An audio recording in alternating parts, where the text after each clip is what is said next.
see him on the streets. I believe the president is smart enough, or I want to believe that he's smart enough to know how diplomatic things go. Like when you go to another country, the kind of document you should sign, how that document, how the content of the document will affect your country. So I choose to believe that Buhari is smart enough, or President Buhari is smart enough to know the import of his visits to the US, to Nigeria, and also the document is signed, how it's going to affect Nigeria as a whole. I just want to believe that he understood it perfectly before signing. So, what do you make of the commendation given to him by the US president in the anti-corruption war? Well, corruption is not new here in our clime. It's been there for God knows how long. I just think President Buhari needs to be a little bit more ingenious in tackling that issue. It's eating deep into our here. It's eating deep into our system here in Nigeria. So you just have to come up with new ways. It can't be the same way, you know. He has to come up with more ingenious ways to deal with corruption, really. Anything can happen else again. Wow. He's just trying to do it just to make sure we'll vote for him in 2019. So he's just trying to show, how will I put it? What they discussed about, two things I took away from the visit. One, he has been rated high on fighting corruption, which is very good, and I must commend him for that. Then secondly, is about the issue of insecurity. And if you can hear the President Trump talked about clearly about Christians being killed in Nigeria, and America is not going to sit down and watch. So it's a clear kind of, let me tell you, what it means to us is that now there's a hope in Nigeria. Buhari, for me, if I want to access him on corruption level, I will tell you that he has done very well. Not really very well, but at least for him taking up the bull by the horn to fight to the extent he has gotten to, he has tried. But then, at least, let's not forget that one of the major issues we're having is not just corruption, it's about insecurity. And the two of them should be, while fighting corruption, he should not fight corruption for dead bodies alone, but he should fight corruption for the living to learn from that mistake.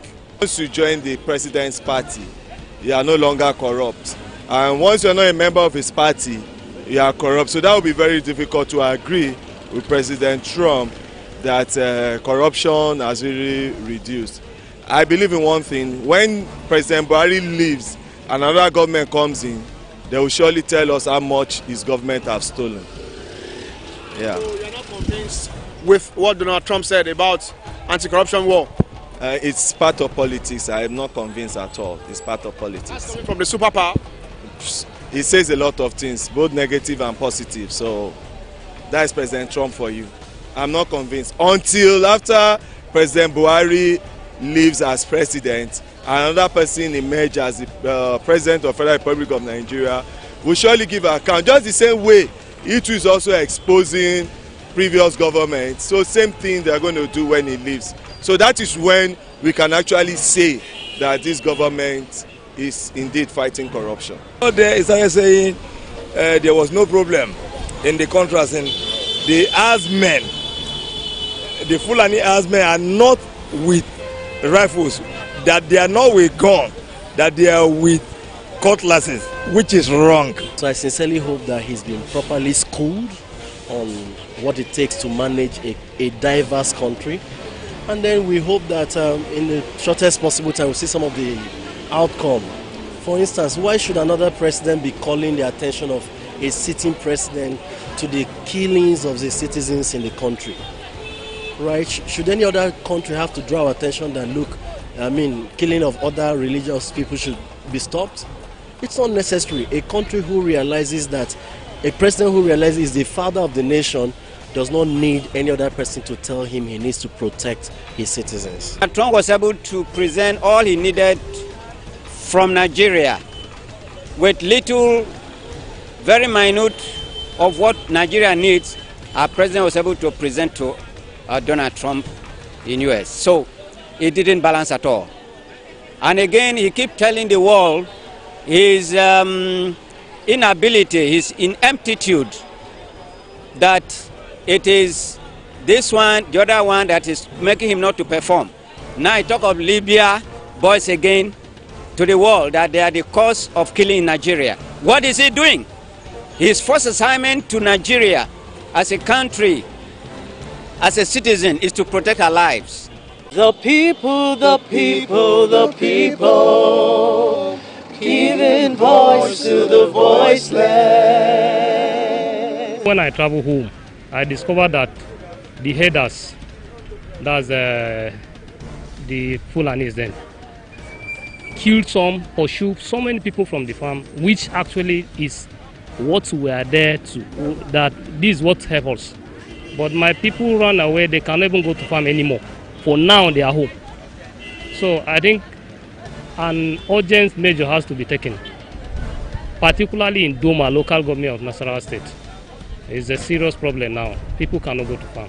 The herdsmen and what's been happening in places like Makurdi and Jalingo. I'm sorry to say this. I don't think the government has been doing a lot to eradicate it, because looking at the whole thing critically, this is not like an Islamic country, where such things happen. I mean, the Fulani herdsmen should have ranches. They should have avenues whereby, it doesn't clash with whatever the farmers has to do. So basically, I think the government should step in, do what is expected to be done, you understand, concerning this issue. So I don't think much has been done about it by the government. So it's quite very disappointing for me. The issue is this: the cattle herdsmen that we are taking, they are not the one. The cattle herdsmen, politicians are behind over the matter because of 2019 coming election. Some that they arrest, when it's checked very well, they are not herdsmen. Some they are foreigners, some they are not cattle herdsmen, some they are indigent, they are involved. If you think about it, find out how many people they arrest, how many cattle herdsmen they got there. The people that got there are different people. Not the herdsmen, the cattle herdsmen they are carrying, running up and down. They are not the one. They are different body. So urge the Nigeria to accept patience for the man, and they will find life solution to the problem. What I feel about the herdsmen and the killing of today is really not sincere. The government is not being fair with its citizen. I can remember back in the days, you can go to your farm, conveniently do whatever you want to do and come back. But these days, kidnappers will not allow you, which has affected our food security. If the government is doing enough, the peace we're enjoying back then, even as a Muslim, as a Christian, when it's during Muslim celebration, you see the Muslim, we cook together, we eat together. When it's Christian celebration, we buy clothes and we share together. There's no government without security. It's only security that can move the government forward. So I'm not seeing any work that the government is doing, though they've tried in their own little capacity. But they need to do more. If they are working, I don't see a reason why what happened in the National Assemblies will happen. It's so bad that even in the National Assembly recently, look at what happened. In fact, today in Nigeria, anybody can just come up and do whatever they like and get away with it. That's too bad. That's an insult. That's an embarrassment to the nation as far as I'm concerned. It's no longer news what is happening. But then, I think the government should do more. To do more to encourage us, because these days, if you go to your farm, you're no longer safe. In your house, you're no longer safe. At home, you're no longer safe. The herdsmen walk about with normal guns and this thing. We see them before, but at least we're comfortable. But right now, when you see them, you start running for your dear life. In fact, I catch a lot of Ghanaian stations, and I hear a lot of the issues going on in Ghana, Togo, Syria alone, and some other West African countries. But the truth of the matter is, while I was going to work this morning, somewhere around Mashalashi area of Abuja, I saw a herd of cattle in somebody's corn farm, eating away the corn leaves. In fact, I tapped my colleague that was sitting with me. I said, look at that. If the owner of this farm comes now and query these people why the cows are eating his corn farm, they will kill him. Anyway, coming to your questions, I do believe, if you ask me, I will tell you frankly, I do believe that the federal government is not handling the issue correctly. I do believe, because for a very long time, the president kept a very cynical silence for a very long time. The people, the people, the people, giving voice to the voiceless.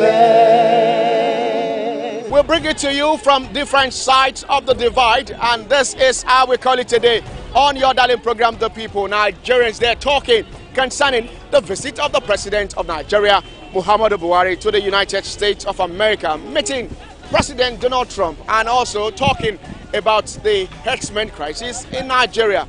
Well, it is expected that the issue of good governance will be of top priority in Nigeria. Till I come your way again with another bumper package of your daily program, The People, I remain your indefatigable advocate for the people, Emmanuel Ajayi. God bless you and God bless Nigeria. Bye for now. If you are not idle, nobody will probably come and encourage you to join their gang or the group. Yes. To keep Nigeria one is a must that must be done. Nigeria is not going to break. So if I want to buy this one now, how much you go sell this one? I will free give you 500. Sure? This one? Yes. This small banana? Yes. I know that Buhari can do it. He has a lot of plans. We should be praying for him. He's a human being. Anything can happen to anybody. The majority of the law they pass belong to them, to favor them, not the masses in Nigeria. If we want to change, let's change generally. Don't let's change half. Let's change generally.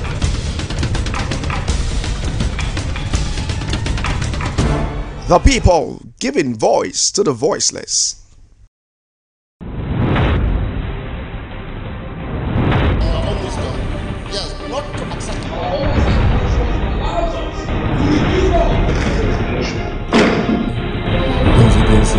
The eyes have it.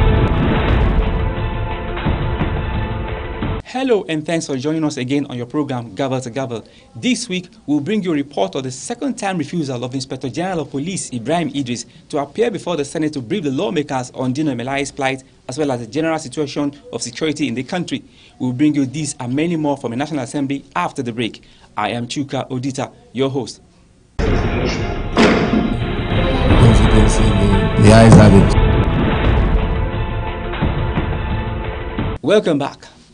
In a brazen fashion, the Inspector General of Police, Ibrahim Idris, has again flouted a second invitation by the Senate asking him to appear before them to brief on Senator Dino Melaye's arrest and handcuff saga, as well as the general situation of security in the country. But the busy IGP chooses to delegate a Deputy Inspector General of Police to represent him without an official communication to the lawmakers.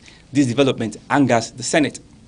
When it was time for the Senate to visit the next order of the day, which is to usher in the Inspector General of Police Ibrahim Idris as scheduled, the Senate received a chilling news. Senate Committee Chairman on Police Affairs informs the lawmakers that all efforts to get the IGP via telephone the previous day were abortive. He informs the surprised senators that the Inspector General of Police has again failed to honor their invitation despite being served. As I've said personally too, yesterday I tried my very best to locate him. I couldn't up to late in the night. Later I found out IGP is in Kaduna. He's going to Birnin Gwari, where there were incessant killings. About 20-something people were killed in Birnin Gwari. So Mr. Farado, that's the only report I can give. Bala Ibn Na'ala, Deputy Senate Leader, describes the development as dent on the nation's democratic institution and gave a rundown of how the IGP had many occasions before refused to heed Senate summons. But he said he turned to the court to compel the Senate to vacate the summons. He reminded the Senate how the court informed him to appear before the Senate as against his will. I am very, very sad about this development. I apologize to my colleagues for this absence, but I think that in the wisdom of the Senate, we are not lacking in wisdom and authority to do what is reasonably necessary for the purpose of assisting Mr. President. It is equally more so, sir, that as a deliberate policy of this Senate from today, we must equally do whatever is humanly possible in pursuance of our avowed and committed resolve to help Mr. President to ensure that we harvest away from the corridors of power sycophants and those people who are lacking in efficiency and respect for democraticness. There are issues of where in this year alone over 500 or 600 people have been killed. And if we believe that such issues, the man who is in charge of enforcing law and order should not sit down and engage with we that have the powers of representing the people, then there's something wrong somewhere. So let us hold and give time for reflection on that mandate within a week to look into that. President of the Senate, Bukola Saraki, who calmed the lawmakers, reminded them of the need to show restraint on the matter. He calls on the Police Affairs Committee to continue to interface with the Inspector General of Police Office, adding that the committee has up to 1 week to get the IGP to appear before it, or the Senate will be forced to invoke its powers. Rather than appear before the Senate Wednesday, the IGP had directed the Deputy Inspector General of Police to appear before it in his place.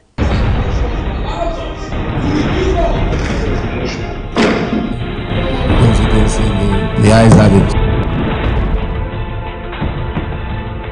The Nigerian Senate has applauded the decision of the Federal Ministry of Health to prohibit further production of codeine-based pharmaceutical products in the country.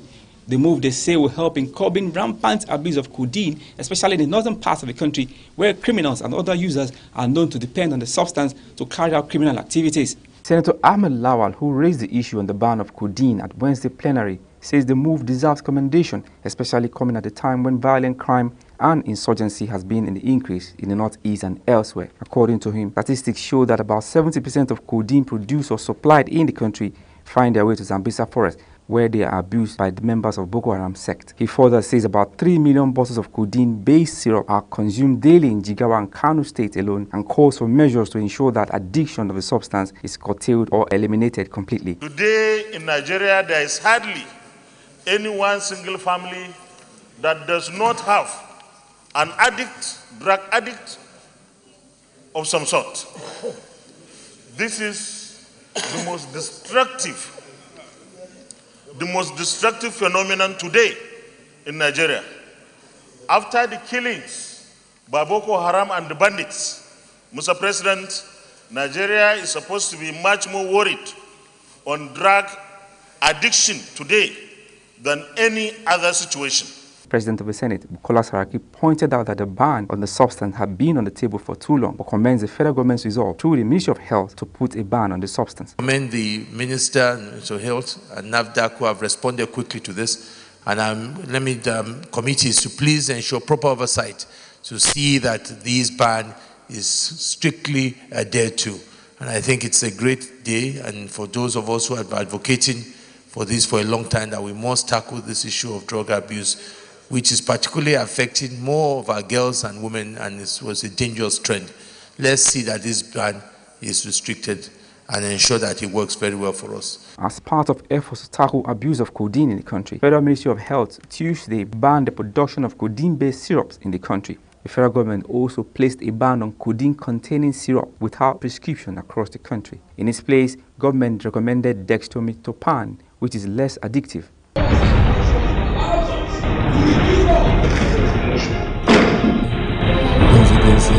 The ayes have it. Let's take a break. When we return, we'll bring you more. The ayes have it.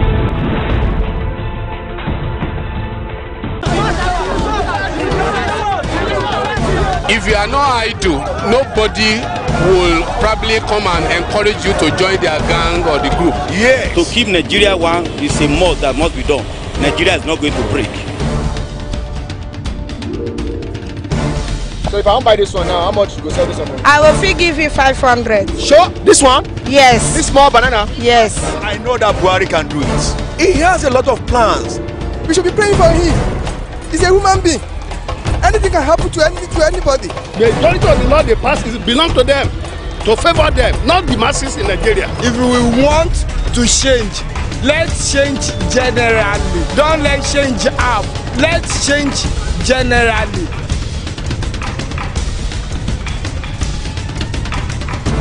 The people giving voice to the voiceless. The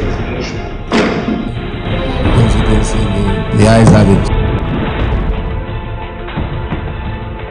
Welcome back. Disturbed by the rising cases of communal clashes between Abia and Cross River State, the House of Representatives on Tuesday called on President Muhammadu Buhari to deploy soldiers to the troubled spot to restore peace. Several lives and property worth millions have been destroyed since the clashes began. The resolution was part sequel to the motion of urgent national importance raised by Nkole Ndukwe, a lawmaker representing Arochukwu Ohafia Federal Constituency of Abia State, who expresses displeasure over the death of several innocent citizens, while stressing on the need to salvage the lives and property within the troubled area that led to the razing down of 3 villages. The House admonished President Buhari, in accordance with Section 217, subsection 2C of the 1999 Constitution as amended, to use his good office to immediately and without further delay deploy the armed forces to the affected areas with a view to restore lasting peace and order. The garrison commander and the brigade commander, 14th Brigade, they have been very wonderful right from the day the crisis started. I've been in touch with them. They've made several efforts to restore, normalcy. But ordinarily, it's primarily responsibility of the police. As I speak to you, police has not been there. I've made several calls to the Commissioner of Police. He has neither returned my calls or responded to the text message. Lawmakers are worried that apart from the wanton loss of lives and property and massive displacement of persons, there is the resultant distrust among communities that is a grave threat to national unity and loss of confidence in social institutions. The House is also saddened that between Thursday, April 19, 2018 and Saturday, April 21, communal clashes erupted in Isu beachline boundary communities in Arochukwu local government areas of Abia State, which shares its boundary with Utuma in Cross River State, in which the Utuma attacked the Isu beachline communities of Ihosu, Aba, Amachi, leaving many dead within the 3 villages and completely razed down, resulting in the displacement of members of the community. As I speak to you, we have internally displaced persons, women, children that have abandoned their homes for the fear of their lives. And the distance is something that is a distance, leaving the beachfront into the hinterland. So as I speak now, we have an IDP camp now in Ututu and at Obieze Isu. The House further mandates the National Emergency Management Agency to immediately and without further delay deploy relief materials, including medical supplies, to the communities in addition to medical and health personnel to treat those who sustain various degrees of injuries during the fracas. Similarly, the House also mandated the National Boundary Commission to immediately and define the boundaries of both communities to avoid further clashes, and to ensure compliance. The House further mandates its joint committees on defense and public safety and intelligence to coordinate the implementation and attainment of the resolutions with the Presidency, NEMA, NBC, and report back to the House within 2 weeks for further legislative actions.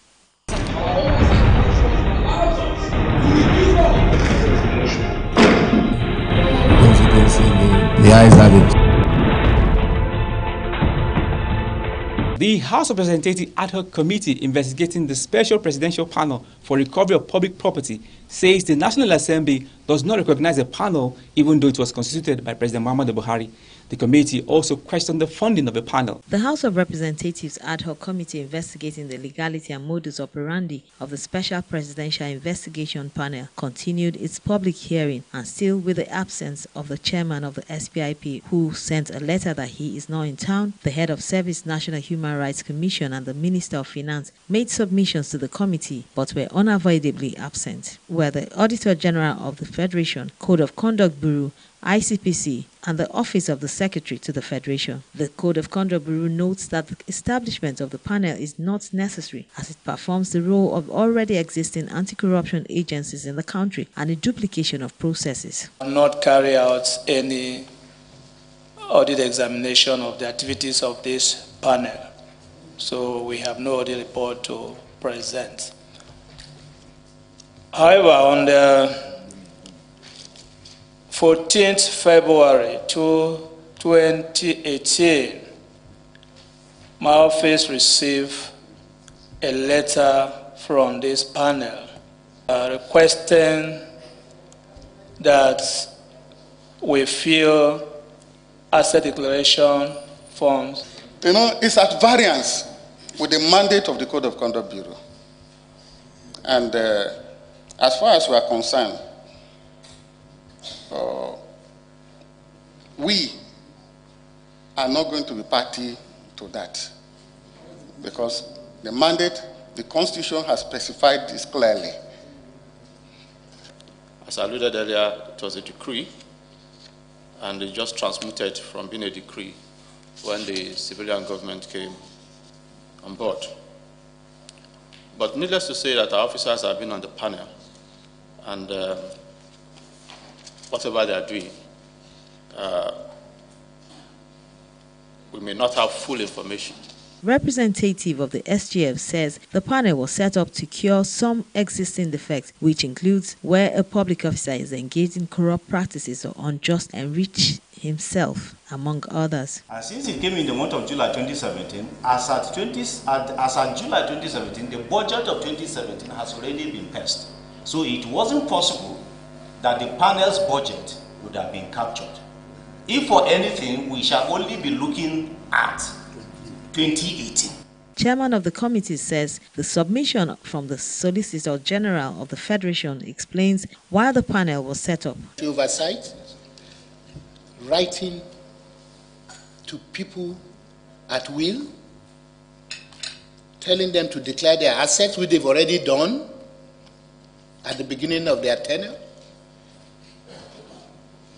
And this is where the committee was set up, to actually find out how they operate and find out and bring them under so that the parliament can be informed. The committee adjourned to convene on April 26, 2018.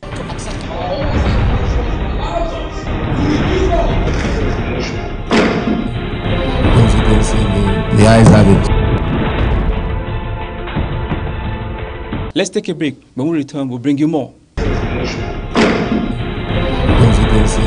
The ayes have it.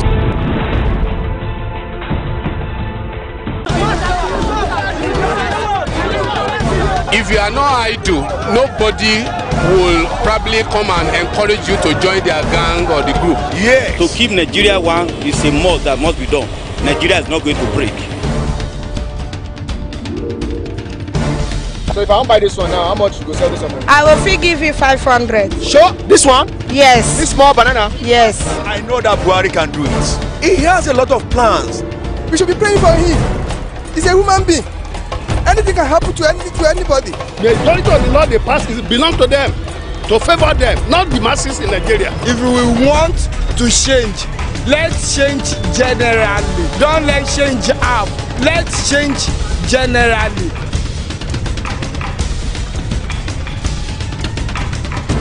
The people giving voice to the voiceless. The ayes have it. The House of Representatives is urging the federal government to improve the conditions of National Youth Service Corps orientation camps across the country.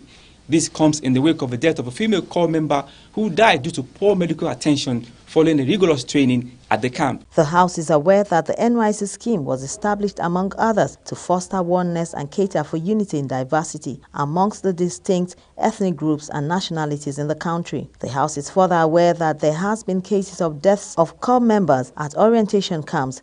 Ukeme Monday is said to have died at an orientation camp in Zamfara State in February 2017, and about 2 weeks ago, one Miss Amadi Eva Ichechukwu died at the Ipata orientation camp in Edu local government area of Kwara State. Disease, a graduate of oil and gas engineering from the University of Port Harcourt, is said to have died as a result of injuries sustained during a man-o-war drilling after falling off the stream in course of the drilling exercise at the camp, and those said to have been rushed to the NYSC clinic. The clinic only had youth corps doctors who could do very little to save her life. Lawmakers also lament the poor serving scheme of the National Youth Service Corps, which the House describes as detrimental to the growth of the nation. What type of training do they get? And number 3, what type of insurance cover our coppers? What type, assuming there's any? Where simple medical facilities, just to check to see, like in normal paramilitary training, to find out the health status of our kids before they engage in a lot of these running, mountain climbing, and very rigorous exercises are lacking. It's like condemning our children to death. If those that are in charge of the training of our youths in camp will insist that before you get enlisted in their service, you must be medically fit, do they do the same thing before subjecting these children to the kind of training that they give to them? The answer is no. Is that beyond even what has happened, which came about by some rigorous training. It was okay when we did youth service several years ago. Now there are so many children, there are so many issues. The kind of training the army give to these children should be reviewed. The House pays her respect to those who died while on service to the fatherland. The House, in a unanimous voice vote, directs that the federal government, through the NYSC and other appropriate agencies, take urgent steps to improve the condition of orientation camps across the country, including medical facilities and personnel. The House further mandates the Committee on Youth Development to investigate the conditions of orientation camps across the country and circumstances surrounding the death of the deceased corps member and report back to the House within 1 month for further legislative action.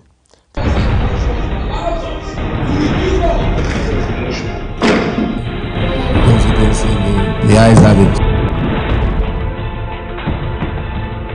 Expressing dissatisfaction on the recent maltreatment of Senator Dino Melaye by security operatives, Speaker Yakubu Dogara has called on security agencies to be guided by the rule of law in handling Senator Dino Melaye, especially in view of his health. Earlier, while raising the issue, Sunday Karimi alleged that Senator Melaye is facing persecution because of his belief and says the House must not continue to sit down and keep quiet but ensure that the rule of law prevails in this case. Karimi decries the large number of policemen deployed to guard Senator Melaye when he visited the senator in the hospital. Yesterday,